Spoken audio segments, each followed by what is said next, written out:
bendiciones que usted no es de los que...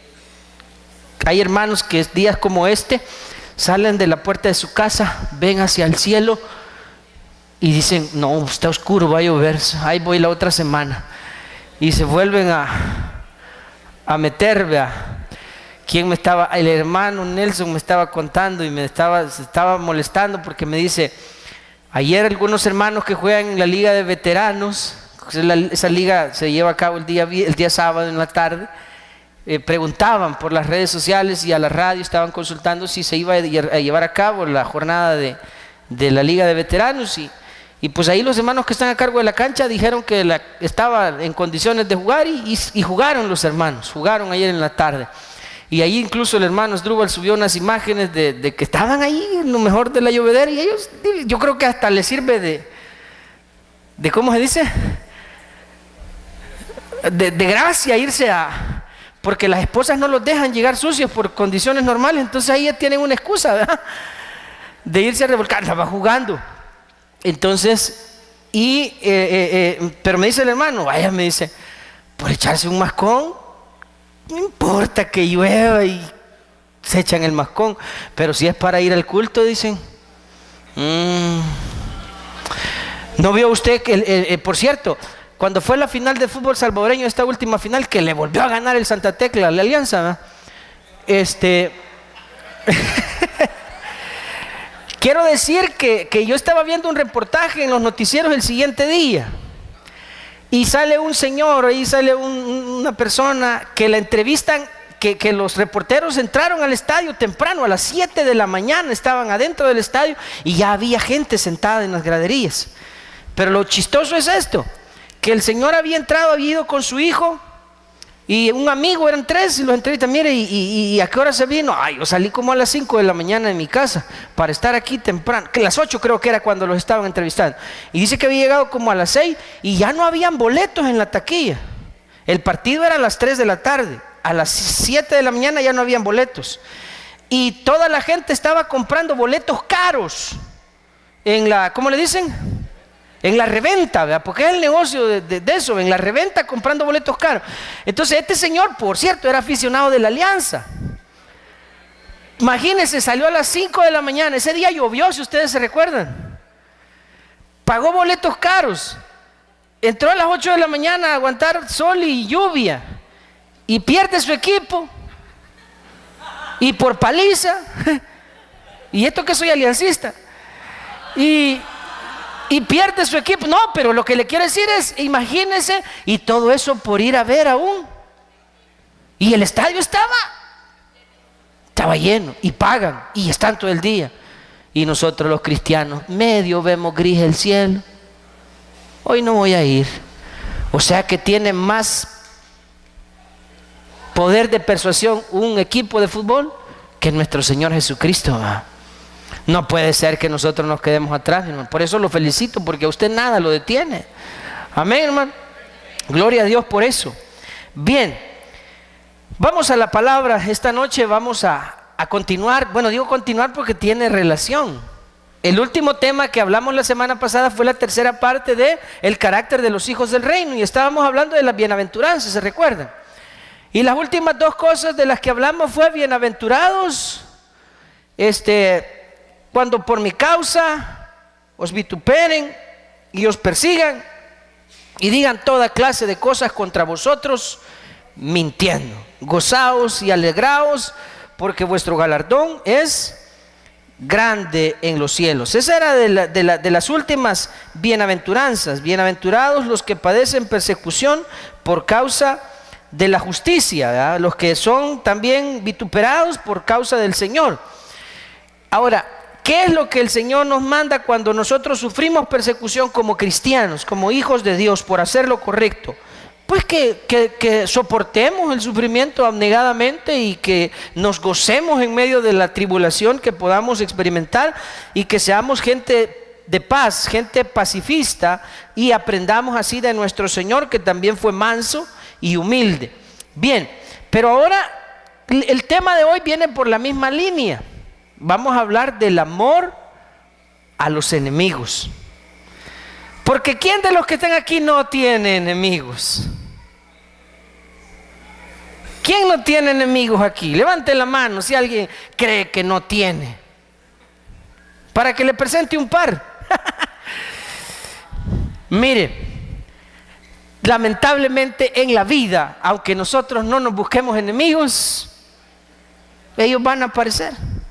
Nosotros no andamos, nosotros en el Facebook la gente hace solicitudes de amistad, o no se llaman así, una solicitud de amistad, pero no hay solicitudes de enemigos, ¿verdad que no? Esos vienen solos, no necesita uno invitarlos, son metidos. Es que lo que le quiero decir es que a veces usted en su trabajo, oiga esto, hay personas que por ser diligentes en sus trabajos le caen mal a sus compañeros, solo por hacer bien su trabajo. Otros los tildan de lambiscones, de qué sé yo, lisonjeros, no sé, y a lo mejor el hermano lo único que está haciendo es poniendo en práctica lo que le enseñaron en la iglesia, que tiene que ser una persona diligente. Y por ser honrado, cuando el jefe le pregunta, mire, ¿quiénes vinieron tarde? Como él tiene que ser honesto, y él dice, fulano, sultano y mengano, sos un gran ponededo. ¿Y cómo va a mentir él, pues? Entonces, a veces nos hacemos enemigos sin que nosotros los busquemos, ellos llegan solos a nuestra vida. Ahora, los cristianos no debemos ser enemigos de nadie, o sea, nosotros no debemos buscarnos enemigos. Las personas, bueno, si ni modo, si nos aborrecen por alguna razón, por causa de Jesús, eso ya no podemos hacer mayor cosa. La Biblia sí dice que en cuanto dependa de nosotros, procuremos estar en paz en lo que depende de nosotros. Pero los enemigos y la gente, nuestros detractores, nuestros calumniadores, nuestros enemigos van a aparecer aunque nosotros no los busquemos.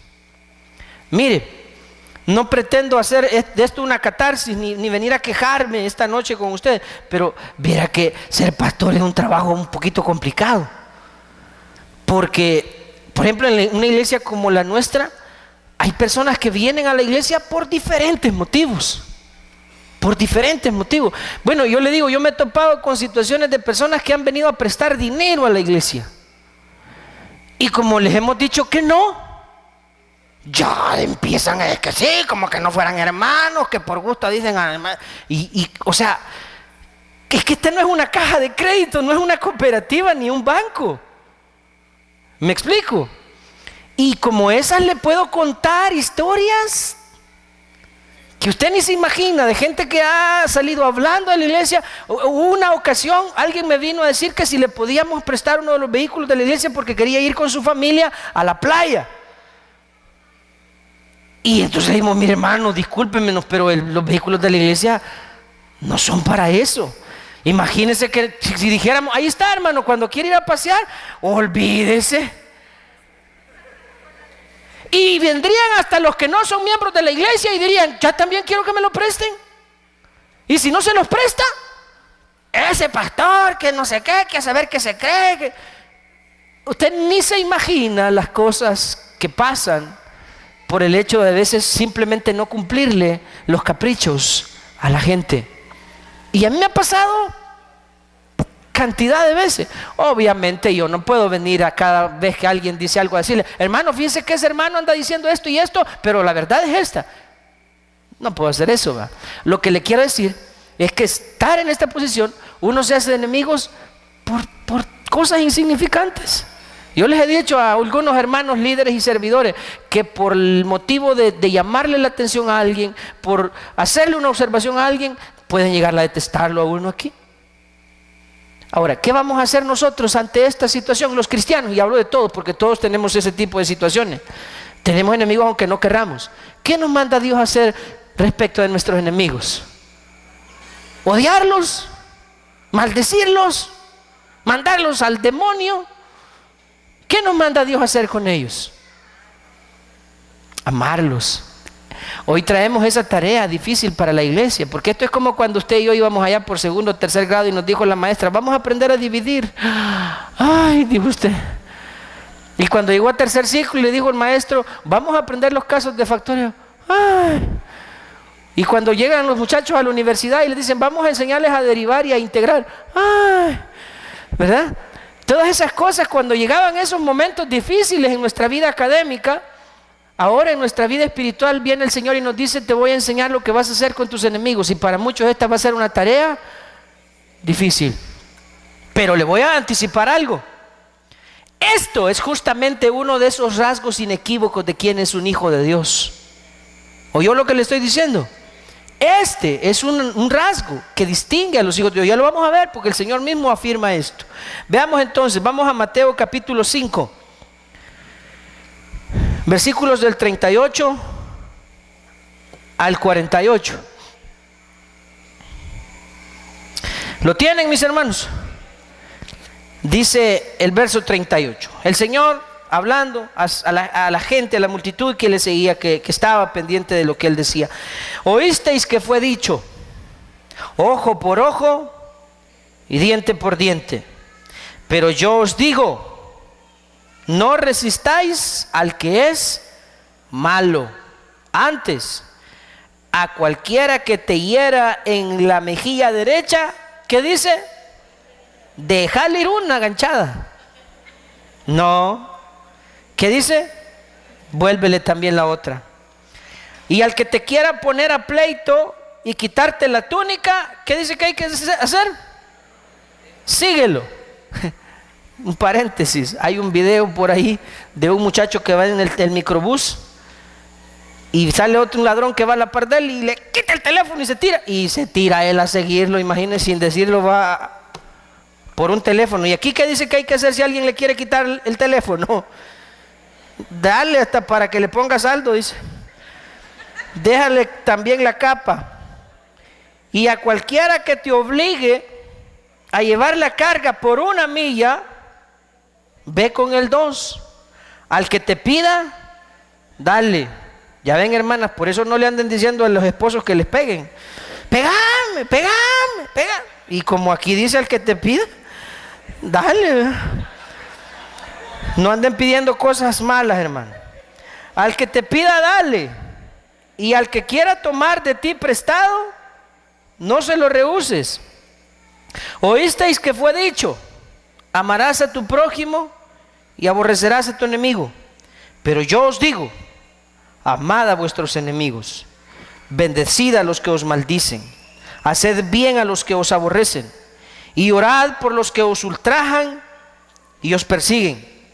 ¿Y por qué habríamos de hacer eso?, preguntará alguien. El Señor le da la explicación: para que seáis hijos de vuestro Padre que está en los cielos, que hace salir su sol sobre malos y buenos, y que hace llover sobre justos e injustos.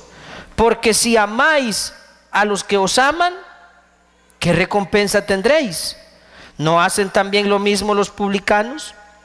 Y si saludáis a vuestros hermanos solamente, ¿qué hacéis de más? ¿No hacen también así los gentiles? Entonces dice el Señor: sed pues vosotros perfectos, como vuestro Padre que está en los cielos es perfecto. Oremos, mis hermanos. Dios mío, háblanos esta noche. Edifica nuestra vida. Instrúyenos con tu palabra. Moldea nuestro carácter, Señor. Esta noche tú nos presentas un reto: el que seamos hijos de Dios, el que parezcamos hijos de Dios, el que seamos perfectos como tú eres perfecto, Señor. Explícanos, Señor, y ayúdanos a entender qué es lo que tú nos estás queriendo decir en esta hora, y que tu ADN se vea reflejado en nuestra vida, Señor. Que nosotros podamos mostrar al mundo que somos hijos del reino, somos hijos de Dios, por nuestra sencillez, por nuestra mansedumbre, por nuestra disposición a soportar los vituperios, Señor, manteniendo una actitud mansa y amorosa. Gracias, Señor, porque tú eres nuestro mayor ejemplo de abnegación, de humildad, de sumisión, de obediencia, Señor. De ti queremos aprender y queremos ser como tú. Gracias. Háblanos en esta noche, Espíritu Santo, ayúdanos a entender y a atesorar tus palabras. Estamos aquí para escuchar tu voz, Dios mío, no para escuchar la voz de un hombre. Por eso es a ti a quien invocamos y te rogamos que hables a nuestra vida. Gracias, Padre. En el nombre de Jesús oramos. Amén y amén. Bien, mire, el propósito de toda esta porción, de toda esta enseñanza, podemos resumirla y tomarla del versículo 45 y el 48. En el 48 como que está más claro lo que Dios pretende con esta enseñanza. ¿Qué es lo que Dios pide, exige de nosotros en el versículo 48? Que seamos ¿cómo? Perfectos. Entonces Dios le está demandando a su iglesia, a su pueblo, que seamos perfectos como ¿quién? Perfectos como Job, perfectos como, creo que Abraham, dice Dios también que fue un hombre perfecto, perfecto como Noé. ¿Como ellos quiere Dios que seamos perfectos? ¿Como quién? ¡Wow! ¿Cómo quiere que seamos? Perfectos como Él. Mire cosa que nos pide el Señor. Vaya tarea. Que seamos perfectos como Él. ¿Y por qué quiere Dios que seamos como Él? Porque en el versículo 45 Él nos está dejando claro que Él nos ha dejado aquí en este mundo para que el mundo conozca y vea que nosotros somos ¿quién? En el versículo 45, ¿qué dice que espera Él? Para que seáis hijos. Hermano, porque ¿cómo va a decir alguien que es hijo suyo y no se parece nada a usted? ¿Ah? Y se parece a otro, pero a usted le dijeron que es suyo y lo toparon en la no, ¿verdad? Entonces el asunto es que la lógica dice que los hijos se tienen que parecer no solo físicamente, sino también en su carácter. Deben parecer, porque es el ejemplo que ven, es el modelo que ven. A su papá o a su mamá se tienen que parecer. Y yo tengo la bendición que mis dos hijos se parecen a mí. La mamá está celosa por eso, porque ella se queja de que al papá se parecen, dice. Lo que quiero decir, hermanos, es que el Señor nos demanda que nosotros seamos perfectos como Él, porque se supone que somos hijos de Él y quiere que reflejemos eso en este mundo. Entonces esa es la tarea. Lo que aquí habría que como que deducir es cuando Dios está hablando de perfección, ¿a qué tipo de perfección Él se refiere? Porque le aclaro, no es la perfección que nosotros entendemos como estar libre de errores o de defectos. No, Dios no está hablando de eso. Él sabe que somos imperfectos. Él sabe que tenemos debilidades en nuestro carácter y en nuestra manera de ser. No está hablando de eso. La perfección a la que Él se refiere está hablando acerca de amar a los enemigos. Él nos está invitando a que seamos como Él en ese aspecto, en amar y perdonar. Si hay una virtud sobresaliente en nuestro Dios, es que Él es grande en misericordia y es amplio en perdonar. Vea lo que dice el Salmo 86:15. Salmo 86:15. Déjenme ver dónde está el Salmo 86. Aquí está. Mas tú, Señor, dice Dios, ¿cómo? Misericordioso y clemente, lento para la ira y grande en misericordia. Ese es nuestro Dios. Si hay algo que distingue a nuestro Dios, es que Él es lento para la ira. Mire, si Dios no es que va a castigar a la gente porque Él es intolerante, Dios al fin de cuentas va a desatar sus juicios sobre aquellas personas a las que se les habló y no entendieron y no creyeron. No porque no tuvieron la oportunidad, sino no porque nunca creyeron, porque Él es lento para la ira y grande en misericordia. Y dice que Él es misericordioso y perdonador. Vea lo que dice en Daniel 9:9. Daniel 9:9. Déjeme que lo encuentre, aquí está.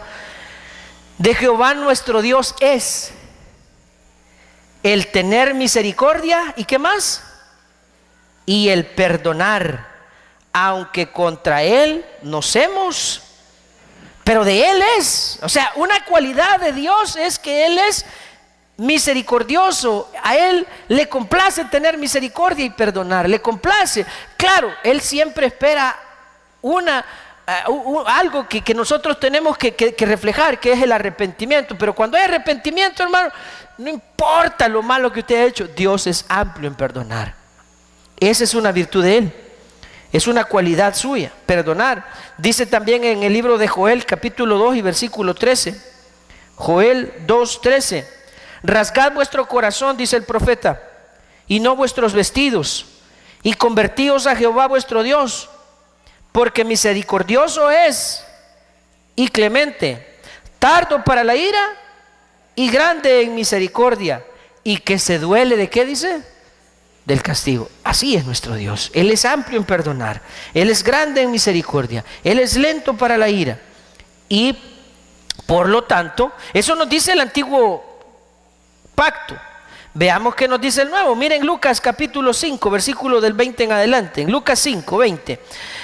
Al ver, dice él, la fe de ellos, hombre le dijo a este hombre que era un paralítico que habían bajado por el techo en una camilla. Lo que Jesús le dijo, él estaba enfermo, paralítico, pero él le dijo, tus pecados te son perdonados. Porque ¿qué es más importante, ser sano o ser libre de pecados? Ser libre de pecados. Entonces los escribas y los fariseos comenzaron a cavilar diciendo, ¿quién es este que habla blasfemias? ¿Quién puede perdonar pecados si no solo Dios? Y tenían razón, ellos tenían toda la razón en su argumentación. Lo único que no sabían con quién estaban hablando. Jesús entonces, conociendo los pensamientos de ellos, respondiendo les dijo, ¿qué caviláis en vuestros corazones?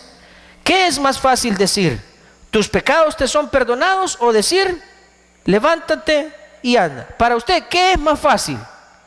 ¿Decirle levántate y anda, o decirle tus pecados te son perdonados? ¿Qué es más fácil? Es más fácil decir levántate y anda. Los magos de Faraón hacían milagros, hicieron que las varas se convirtieran en serpientes también. Hay poder en las tinieblas que pueden hacer este tipo de cosas también. ¿Por qué cree que existe la brujería y esa clase de cosas? Hay poderes engañosos. La Biblia habla de que una de las señales del maligno, del advenimiento del falso profeta, son milagros y señales engañosos. Habrá ese tipo de señal. Entonces, eso es posible hacerlo. Ahora, lo que no es posible para nadie más que para Dios es perdonar pecados. Por eso lo que el Señor primero hizo fue decirle, tus pecados te son perdonados. Entonces dice, pues para que sepáis que el Hijo del Hombre tiene potestad en la tierra para perdonar los pecados, dijo al paralítico, a ti te digo, levántate, toma tu lecho y vete a tu casa. Y al instante levantándose, dejó su lecho, estaba, etcétera, etcétera. El asunto es que Jesús estaba perdonándole los pecados a los que venían a Él arrepentidos. Él es el único, es una de las virtudes del Señor. Más adelante también, en el capítulo 23 de Lucas, versículo 34, Lucas 23, 34, cuando Jesús estaba en la cruz, ya estaba clavado, junto a en medio de los dos ladrones malhechores, Jesús dijo estas palabras a todos los que lo habían vituperado. ¿Qué es lo que Jesús dijo? Padre, perdónalos, porque no saben lo que hacen. Hermanos, si a usted le hubieran hecho eso, ¿qué hubiera dicho usted? ¿Quiere que le diga qué hubiera dicho yo? Yo voy a ser honesto con usted.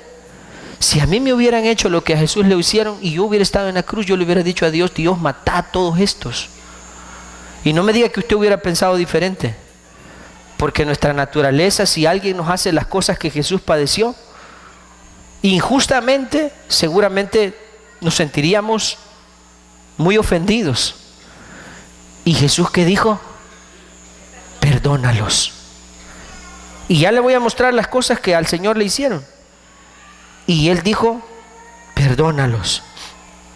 No saben lo que hacen. Vemos entonces la virtud de nuestro Dios, ser perdonador. En Romanos capítulo 5, versículo 8. Dice la Escritura, mas Dios muestra su amor para con nosotros, en que siendo aún pecadores, Cristo murió por nosotros. Dios nos muestra ese lado de amor y de misericordia. Otro más, en Efesios 4:32. Efesios 4:32. Dice Pablo, antes sed benignos unos con otros, misericordiosos, perdonándonos unos a otros. ¿Como quién? Como Dios también nos perdonó a nosotros en Cristo. O sea, otra vez la exhortación: perdonen así como Dios el Padre los perdonó a ustedes por medio de Cristo. Perdonen. Es el ejemplo que estoy diciendo. La virtud de nuestro Dios es la de amar y de perdonar al que se arrepiente. Y dice en Colosenses capítulo 3 versículo 13, Colosenses 3:13: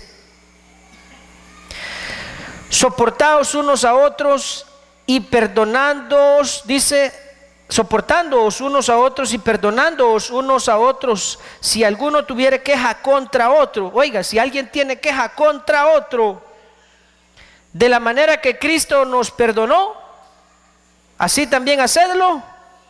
Otra vez el ejemplo de ¿quién? Del Señor. Así como Él nos perdonó, también nosotros tenemos que aprender a perdonar. Es que la virtud de nuestro Dios es ser amplio en misericordia, es ser clemente, es ser lento para la ira. Y cuando Dios entonces nos está diciendo que seamos perfectos como Él, que es perfecto, a lo que se está refiriendo es a que aprendamos a perdonar y a pasar por alto las ofensas y los agravios que nos hacen. Que aprendamos a perdonar como Él perdonó a sus agresores, a los que le ofendieron, a los que le vituperaron. Así Él ahora nos está diciendo: ustedes también oyeron que la ley decía ojo por ojo y diente por diente. Pues ahora yo les digo: amen a sus enemigos, no resistan al malo. Ya vamos a ver de qué está hablando el Señor. Vámonos ahora al pasaje allá en Mateo 5:38. Mateo 5:38 dice: oísteis que fue dicho ojo por ojo y diente por diente. Hace algunos meses atrás dije que este pasaje no estaba. Por cierto, después hice la corrección. Veamos lo que dice la Biblia en la ley, en Éxodo 21:24. Éxodo 21:24. La ley decía, en el 23 dice: mas si hubiere muerte, entonces pagarás vida por vida, ojo por ojo, diente por diente, mano por mano, pie por pie, quemadura por quemadura, dice el 25, herida por herida, golpe por golpe. Así era la ley de los judíos. Esa es se conocía como la ley del talión: ojo por ojo, diente por diente, pie por pie, mano por mano, vida por vida. Si alguien le quitaba la vida a otra persona de manera deliberada, los familiares del muerto tenían todo el respaldo y digámoslo así, el permiso de Dios para ir a quitarle la vida a esa persona y cobrar de esa manera. Eso era cobrar venganza. Si alguien me hacía algo a mí, yo tenía de parte de Dios el respaldo de ir y vengarme. Esa era la ley, podríamos decirlo así, de la venganza, ¿sí? Había una reparación. Si alguien me hace algo, allá no había tal cosa de si te pegan en una mejilla, ponle la otra. Allá si me pegan en una mejilla, le devuelvo, porque era ojo por ojo. Y además de ojo por ojo, era diente. O sea, si me volaba un diente, yo le podía volar, bueno, de un solo dos, ¿verdad? El asunto es que había espacio para la venganza en la ley de Moisés. También dice estaba en Éxodo, en Levítico 24. Levítico 24:17.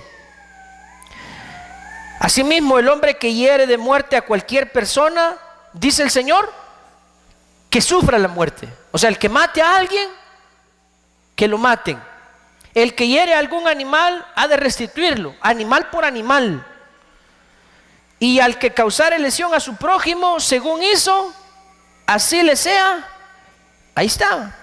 Rotura por rotura, ojo por ojo, diente por diente, según la lesión que haya hecho a otro, tal se hará a él. O sea, lo que le hiciera a otro, habría que ir a vengarse, porque eso era, hermano, no era otra cosa más que ir y vengarse. La ley entonces permitía el poder cobrar venganza. En Deuteronomio 19:21. Deuteronomio 19:21. Todo esto, el contexto, para que luego entendamos qué es lo que ahora está pidiendo el Señor. Dice: y no le compadecerás. el Señor decía, no tendrás compasión de alguien que te haya hecho algo, le vas a cobrar vida por vida, ojo por ojo, diente por diente, mano por mano, pie por pie. Esa era la ley, ¿salió? Hermanos, si viviéramos en ese tiempo, seríamos como los judíos hoy en día. ¿Por qué cree usted que todos los países árabes que están alrededor de Israel mejor cometen atentados en Francia, en Inglaterra, en Estados Unidos y en otros lados? ¿Por qué no lo van a hacer a Israel? ¿Por qué cree que no lo hacen? ¿Por qué cree que los de ISIS no van a hacer eso a Jerusalén? Porque los israelitas, cuando los de la franja de Gaza lanzan algún misil o alguien se atreve a entrar a Israel y herir a algún soldado, de inmediato salen misiles y a ellos no les importa a dónde. Ellos lo que van a hacer es a matar, a cobrarse. Esa es la ley de los israelitas hoy en día. Ellos no andan con cuentos de que, ay, que va a decir ¿cómo se llama? Las Naciones Unidas, ay, si nosotros matamos civiles. A ellos ¿qué les importa? Ellos, su ley dice ojo por ojo, diente por diente, vida por vida. Si ellos nos mataron a uno, nosotros les vamos a matar 10. Estos se cobran con intereses. Así son los israelitas, véalo. Porque esa es su ley. Pero los cristianos, el Señor nos modificó la ley. Y es justamente de lo que estamos hablando. Vámonos de nuevo a Mateo 5:38. Oísteis que fue dicho, amarás a tu prójimo. Perdón, estoy en el 38. Oísteis que fue dicho, ojo por ojo y diente por diente. El Señor citó la ley y luego les dice, pero yo os digo, no resistáis al mal, antes al que te hiera en una mejilla, en la mejilla derecha, vuélvele también la otra. El que te quiere poner a pleito y quitarte la túnica, deja que se lleve la capa. El que te quiere y obliga a llevar la carga por una milla, ve con el 2. Al que te pida, dale, etcétera, etcétera. El Señor modifica la ley. Ahora dice el Señor, porque Él es Dios y estamos en el nuevo pacto. Entonces les dice, ahora ya no se van a vengar, sino que ahora cuando alguien les haga algo, ¿qué van a hacer ustedes? ¿Qué van a hacer? Nada. Ahí dice, no resistáis. ¿Y qué es no resistáis al malo? Porque antes resistirlo es que si me pega, le pego. Si me hace algún daño, se lo devuelvo. Si le quita la vida a un familiar mío, se la voy a quitar yo a él. ¿Y ahora qué dice Dios? No resistáis al malo. Las cosas el Señor ahora nos ha cambiado. Y a eso llama el Señor ser perfecto. Veamos en Mateo 26:50. Y aquí es donde yo le quiero poner el ejemplo de nuestro Señor. Mateo 26:50.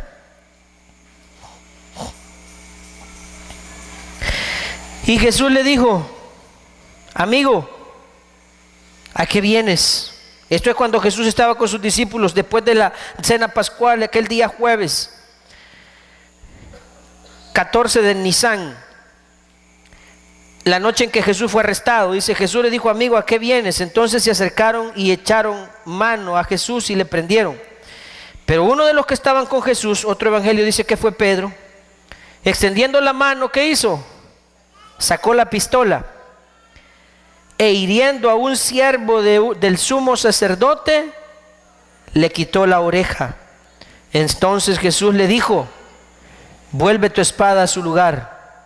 Y a esto póngale atención, hermano, porque estas palabras las dijo nuestro Señor. Porque todos los que tomen espada, dice, a espada perecerán. Póngale atención a ese principio del Señor, porque eso es una regla que el Señor nos estaba mostrando también. Porque todos los que tomen espada, le dijo, a espada perecerán. ¿Acaso piensas, le dijo el Señor, que no puedo ahora orar a mi Padre y que Él no me daría más de 12 legiones de ángeles? O sea, el Señor le estaba diciendo, si yo quisiera librarme de esto y matar a todos estos, solo tengo que pedirle al Padre que me ayude. Y Él mandaría miles de ángeles. En aquella hora dijo Jesús a la gente, como contra un ladrón habéis salido con espadas y con palos para prenderme. Cada día me sentaba con vosotros enseñando en el templo y no me prendisteis. Mas todo esto sucede para que se cumplan las escrituras de los profetas. Entonces todos los discípulos, dejándole, huyeron. Entonces, ¿qué hizo Jesús cuando lo llegaron a capturar? Aunque tuvo quien abogara por él, Pedro sacó su espada. ¿Qué dijo el Señor? ¿Los resistió a los que lo llegaron a prender? Sacó la pistola a él y dijo: aquí nos vamos a matar. No dijo eso, es que él se dejó. Él permitió que le hicieran lo que Dios ya había predestinado. Vamos más adelante, en el versículo 59 al 68, siempre de ese mismo capítulo. 59 en adelante. Y los principales sacerdotes y los ancianos y todo el concilio buscaban falso testimonio. Oiga, buscaban falsos testigos contra Jesús para entregarle a muerte. Y no lo hallaron, aunque muchos testigos falsos se presentaban. Pero al fin vinieron 2 testigos falsos que dijeron: este dijo: puedo derribar el templo de Dios y en 3 días reedificarlo. Y levantándose el sumo sacerdote le dijo: ¿no respondes nada? ¿Qué testifican estos contra ti? Mas Jesús callaba. Entonces el sumo sacerdote le dijo: te conjuro por el Dios viviente, que nos digas si eres tú el Cristo, el Hijo de Dios. Jesús le dijo: tú lo has dicho. O sea, lo que él había preguntado era correcto. Y además os digo que desde ahora veréis al Hijo del Hombre sentado a la diestra del poder de Dios y viniendo en las nubes del cielo. Entonces el sumo sacerdote rasgó sus vestiduras diciendo: ¡ah, blasfemado! ¿Qué más necesidad tenemos de testigos? He aquí, ahora mismo habéis oído su blasfemia. ¿Qué os parece? Y respondiendo ellos dijeron: es reo de muerte. Y oiga lo que dice el versículo 67 y 68. Entonces ¿qué, hermanos? ¿A quién escupieron en el rostro? A Dios. ¿Se imagina usted hacerle eso al Señor? Si a usted alguien le escupiera en el rostro, hermano, ¿se queda callado usted? Duro, ¿verdad? Bueno, y le escupieron en el rostro. Y no solo le escupieron en el rostro, sino que le daban, ¿qué le daban? Puñetazos. Le escupieron en el rostro y le daban puñetazos. Y otros le abofeteaban, dice. Y le decían todavía, porque en ese momento él estaba vendado, como: adivínanos, a ver, profetízanos, Cristo, ¿quién es el que te golpeó? ¿Se estaban burlando de él o no se estaban burlando de él? ¿Lo estaban vituperando o no lo estaban vituperando? ¿Y qué dijo al final, antes de expirar, el Señor? Perdónalos. Y Jesús no es como nosotros, perdónenme lo que le voy a decir, que a veces somos hipócritas, que por los hermanos decimos: te perdono, pero no lo hacemos de verdad. Cuando el Señor dijo: perdónalos, Él no estaba siendo hipócrita. Dios de verdad estaba perdonando a todos sus agresores. Y por eso Él nos dice: oísteis que fue dicho: amarás a tu prójimo y aborrecerás a tu enemigo. Pero yo os digo: no resistáis al malo. Y entonces Él nos pone el ejemplo y nos invita a ser perfectos como Él, que padeció todo eso y lo soportó y perdonó, hermano. También nosotros los cristianos tenemos que aprender a soportar eso y perdonarlo. A veces dan ganas de reaccionar, de decir, de responder y de hacer cosas como nos han hecho, pero tenemos nosotros una tarea, que es ser ejemplo. Y no solo ser ejemplo, sino ser semejantes a nuestro Señor. Por eso Él dice: para que seamos hijos de nuestro Padre que está en los cielos. A eso se refiere cuando espera que seamos perfectos. Vamos más adelante en Mateo 5. Vámonos hasta el versículo 43, porque el tiempo se nos agota. Viene ahora el Señor y les dice: allá hablaba de amarás a tu prójimo y aborrecerás, ojo por ojo y diente por diente. Ahora le dice en el 43, allá hablaba de la venganza, aquí le habla de amar al enemigo. Le dice: oísteis que fue dicho: amarás a tu prójimo y aborrecerás a tu enemigo. Eso también estaba en la ley, parcialmente, no todo. Solo está en la ley: amarás a tu prójimo, y quiero que lo veamos en el libro de Levítico, capítulo 19, versículo 18. Levítico 19, 18. El Señor le dice: no te vengarás, dice el Señor, ni guardarás rencor a los hijos de tu pueblo, sino amarás a tu prójimo como a ti mismo. Estaba en la ley amar al prójimo, pero note que ahí no dice amarás a tu prójimo y aborrecerás a tu enemigo, ¿verdad que no dice eso? Pero el Señor allá en Mateo capítulo 5 versículo 43 sí les está citando y les dice: oísteis que fue dicho, amarás a tu prójimo y aborrecerás a tu enemigo. Entonces ese aborrecerás a tu enemigo, ¿de dónde lo habían sacado? Era una tradición de los judíos, algo que ellos se habían inventado, pues. No era la única cosa que se habían inventado. Hay otro ejemplo de algo que se inventaron, que ellos el Señor tenía un mandamiento que dice: honra a tu padre y a tu madre. Ese era el mandamiento. Pero dice el Señor en el Evangelio de Marcos capítulo 7 versículos del 9 en adelante, el Señor los acusa a los judíos y les dice: ustedes han invalidado el mandamiento del Señor con sus tradiciones, porque ustedes dicen que si un hijo le dice si tiene que darle a su padre dinero porque ya no puede él obtenerlo, entonces si el hijo dice esto es consagrado para Dios, entonces ya no tiene obligación de darle a sus padres. Y les dice el Señor: ustedes han invalidado el mandamiento por sus tradiciones, invalidan la ley de Dios por sus costumbres. Algo parecido es esto de que amarás a tu prójimo y aborrecerás a tu enemigo. Dios no dijo que iban a aborrecer a sus enemigos, eso fue invento de ellos, que era parte de la tradición. Pero el Señor ahora nos dice, aquí en Mateo 5:44, pero yo os digo, una vez más Él se presenta como el Dios todopoderoso que tiene la autoridad para modificar los mandamientos, y dice: amad a vuestros enemigos. Aquí el Señor no solamente está diciendo amarás a tu prójimo, porque eso es lo que yo les digo. Para el judío decir amar a su prójimo es como amar al que me cae bien, a mi amigo, a mi hermano. Pero a mi enemigo, a ese sí lo puedo odiar.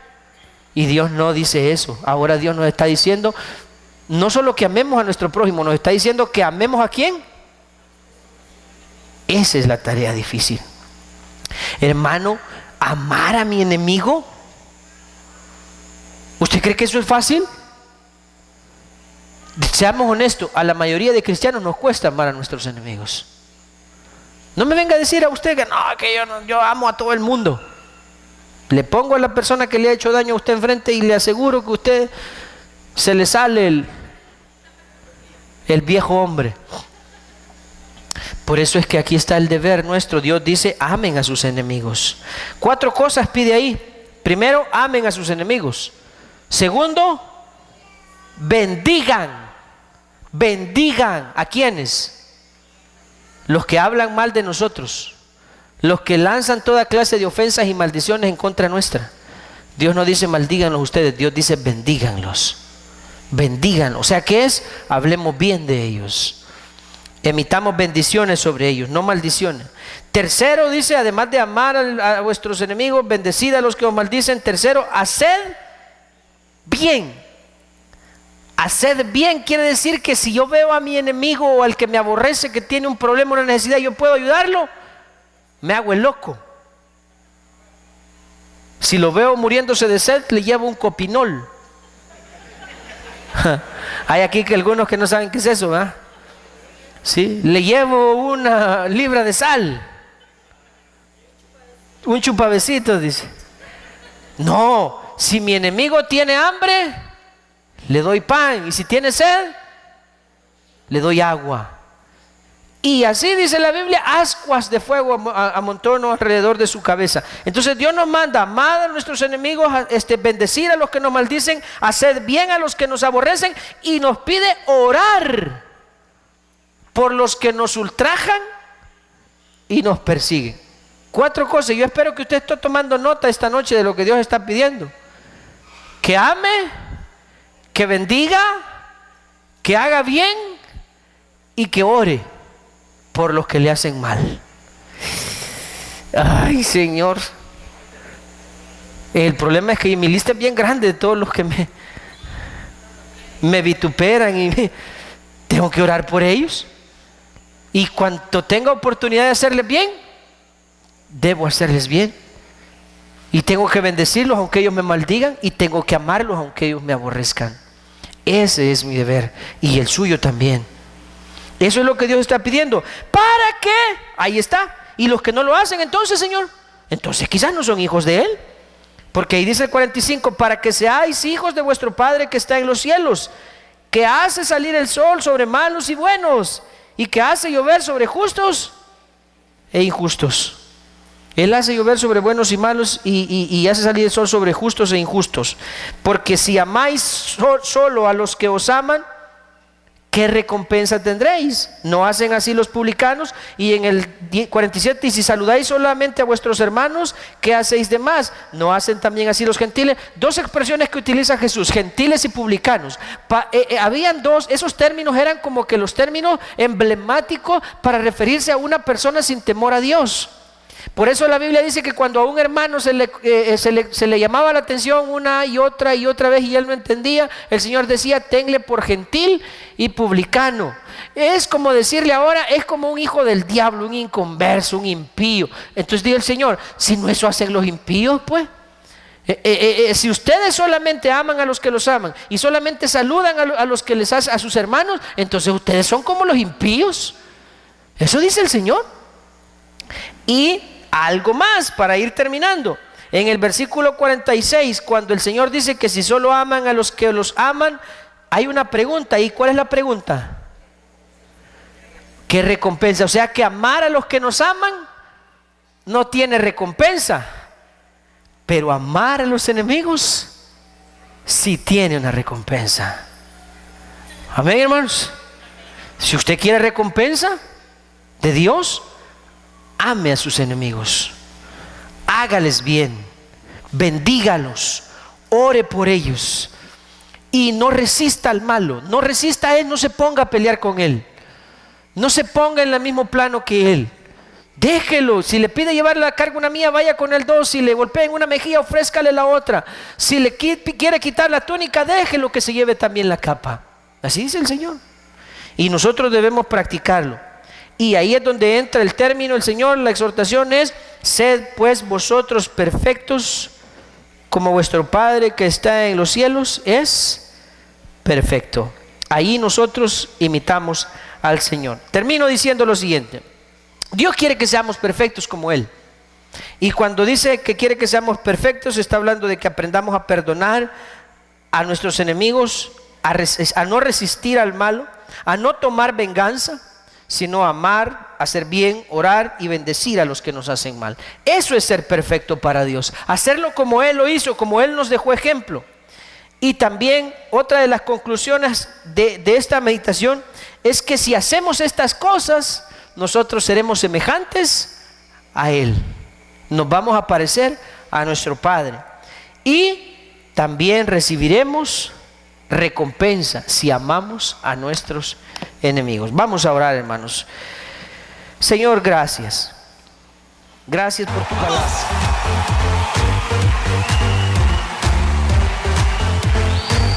Dile a la persona que está junto a ti, exalta conmigo a Jesús. ¡Vamos! ¡Sí!